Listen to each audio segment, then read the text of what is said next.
అంటే ఇది ఇది రాజకీయమా? రాజకీయాలకు సంబంధించిన మాటలు ఇయ్యా? ఇంతకన్నా దిగజారిపోతారా? డైమండ్ రాణి రోజా ఏంటే ఇష్టం వచ్చినట్లు వాగుతున్నావంటూ గెటప్ శ్రీను చేసే యాక్టింగ్ లో నువ్వు 10% అయినా చేయగలవా? నీకు అంత సీన్ ఉందా?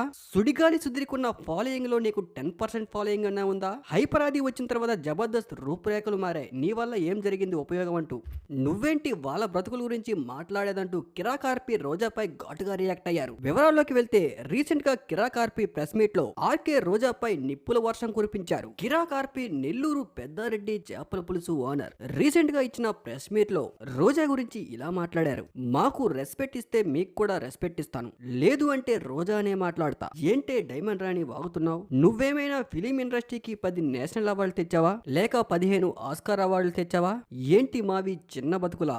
మరి నీ బతుకేంటి అంటూ ఈసారి నగిల్లో నీకు డిపాజిట్లు కూడా రావు, గుర్తు పెట్టుకో అంటూ నీ గురించి తప్పుగా ఎప్పుడైనా ఎక్కడైనా వాగామా? సుడిగాలి సుదిరి మ్యాజిక్ చేస్తాడు, సినిమా హీరోగా కూడా చేశాడు.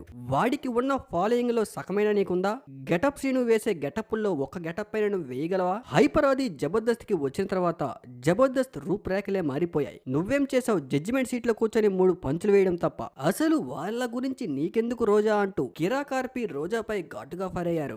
ఉలికి ఉలికి పడమాకు, గౌరవించాం, మేమెప్పుడు నువ్వు బ్యాడ్ గా మాట్లాడలేదు, మరి నీకెందుకే అంత తెక్క అంటూ 7 మంది హీరోలు జనసేనలో ఉంటే నీ పార్టీలో 50 మంది రౌడీలున్నారు. నువ్వు వాళ్ళని ఎదిరించి మాట్లాడితే ఆ పార్టీ వాళ్ళు నిన్ను లేపేస్తారు అంటూ ఘాటుగా రియాక్ట్ అయ్యారు కిరాకార్.